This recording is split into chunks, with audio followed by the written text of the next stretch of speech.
Okay, so let me explain how I did this part.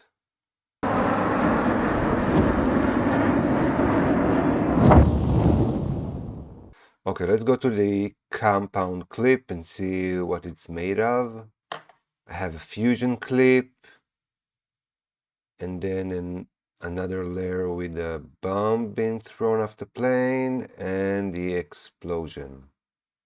So the fusion clip, let's open it in the timeline. It's made of just the jet planes flying over the city and another layer, a compound one, with both the Rhino and the Gecko. Let's open it.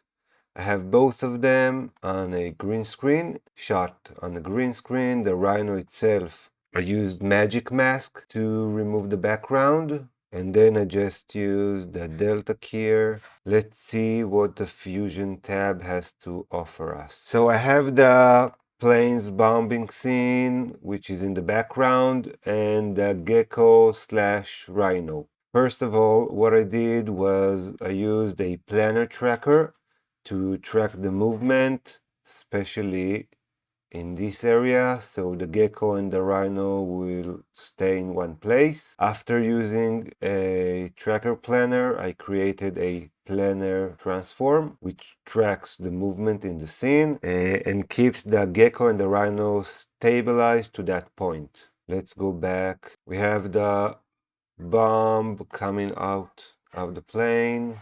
This bomb is actually a beetle, a still photo of a beetle that I once shot, and I tried to animate it to move its wings. I did a pretty bad job, but apparently it worked well for this scene.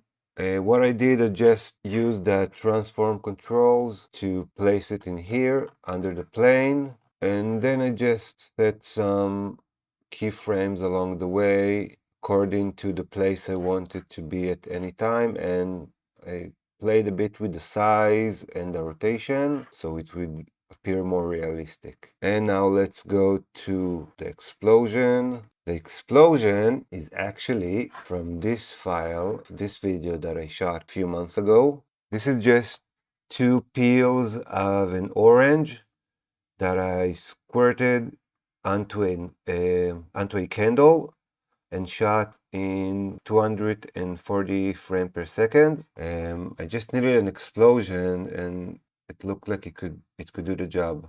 Okay, the reason that the Gecko turns into the Rhino, see it in the timeline, the fusion clip, the compound clip itself is a Rhino turning into Gecko. So I have the same tracking for both of them, and they're just replaced at the explosion time. I also used, in this compound clip of both of them, I used an ellipse just to cut away the parts that I don't want. And that's it.